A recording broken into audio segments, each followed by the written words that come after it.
16ാം കേരള നിയമസഭയുടെ രണ്ടാം ദിന വിശേഷങ്ങളിലേക്ക് സ്വാഗതം.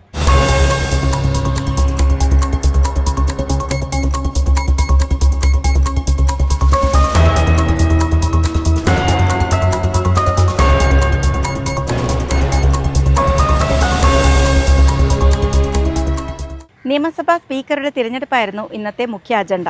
വോട്ടെടുപ്പിനൊടുവിൽ സ്പീക്കറായി തിരുവഞ്ചൂർ രാധാകൃഷ്ണൻ തിരഞ്ഞെടുക്കപ്പെട്ടു. സ്പീക്കറുടെ തെരഞ്ഞെടുപ്പിലേക്ക് 3 അംഗങ്ങളുടെ പേരുകളാണ് നിർദ്ദേശിക്കപ്പെട്ടിരുന്നത്. ബി ഗോപകുമാർ, AC മൊയ്തീൻ, തിരുവഞ്ചൂർ രാധാകൃഷ്ണൻ എന്നിവരായിരുന്നു നാമനിർദ്ദേശം ചെയ്യപ്പെട്ട അംഗങ്ങൾ. കേരള നിയമസഭയുടെ ചരിത്രത്തിലാദ്യമായാണ് സ്പീക്കർ തെരഞ്ഞെടുപ്പിന് 3 സ്ഥാനാർത്ഥികളെത്തുന്നത്. നിയമസഭാ സ്പീക്കറായി തെരഞ്ഞെടുക്കപ്പെടുന്നതിന് 3 അംഗങ്ങളുടെ പേരുകൾ നിർദ്ദേശിക്കപ്പെട്ടിട്ടുണ്ട്. ആൽഫബറ്റിക് ഓർഡറിൽ ശ്രീ ബി ഗോപകുമാർ, ശ്രീ AC മൊയ്തീൻ, ശ്രീ തിരുവഞ്ചൂർ രാധാകൃഷ്ണൻ എന്നിവരാണ് നാമനിർദ്ദേശം ചെയ്യപ്പെട്ടിട്ടുള്ള അംഗങ്ങൾ. തുടർന്ന് അംഗങ്ങൾ വോട്ട് രേഖപ്പെടുത്തി.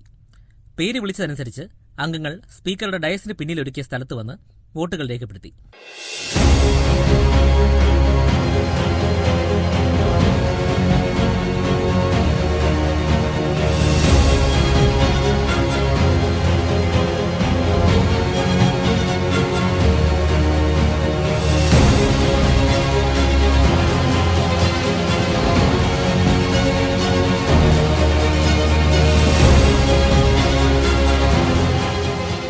തെരഞ്ഞെടുപ്പ് ഫലം പ്രഖ്യാപിച്ചപ്പോൾ കേരള നിയമസഭയുടെ 25ാം സ്പീക്കറായി തിരുവഞ്ചൂർ രാധാകൃഷ്ണൻ തെരഞ്ഞെടുക്കപ്പെട്ടു. 101 വോട്ടുകളാണ് അദ്ദേഹത്തിന് ലഭിച്ചത്. AC മൊയ്തീന് 35 വോട്ടും ബി ഗോപകുമാറിന് 3 വോട്ടുകളും ലഭിച്ചു. തെരഞ്ഞെടുപ്പിന്റെ ഫലം ഇപ്പോൾ പ്രഖ്യാപിക്കുന്നതാണ്. Shri B Gopakumar 3 vote, Shri AC Moideen 35 vote, Shri Thiruvanchoor രാധാകൃഷ്ണന് 101 വോട്ടും തുടർന്ന് മുഖ്യമന്ത്രിയും പ്രതിപക്ഷ നേതാവും ചേർന്ന് നിയുക്ത സ്പീക്കർ തിരുവഞ്ചൂർ രാധാകൃഷ്ണനെ ആനയിച്ച് സ്പീക്കർ കസേരയിലിരുത്തി.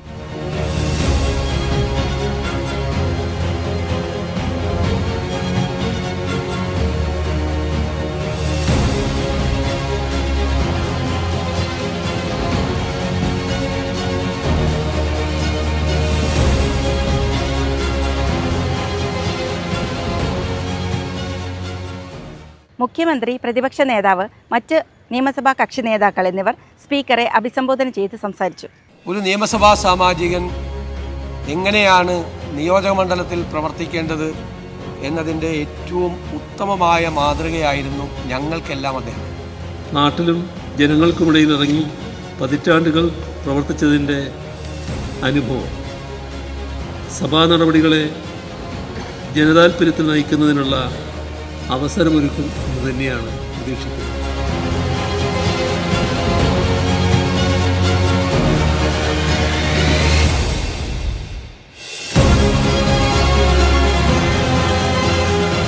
ബഹുമാന്യരായ കക്ഷി നേതാക്കളെ, സഹപ്രവർത്തകരെ, 16ാം കേരള നിയമസഭയുടെ അധ്യക്ഷനായി എന്നെ തെരഞ്ഞെടുത്ത ഈ മഹത്തായ സഭയോടുള്ള എൻ്റെ ഹൃദയം നിറഞ്ഞ നന്ദി രേഖപ്പെടുത്തുന്നു. നടപടികൾ പൂർത്തിയാക്കി സഭ ഇന്നത്തേക്ക് പിരിഞ്ഞു. ഓർഡർ. സഭ ഇപ്പോൾ പിരിയുന്നതും 2026 മെയ് 29 വെള്ളിയാഴ്ച രാവിലെ 9 മണിക്ക് വീണ്ടും സമ്മേളിക്കുന്നതാണ്. ഇന്നത്തെ നിയമസഭാ വിശേഷങ്ങൾ അവസാനിച്ചു. നമസ്കാരം.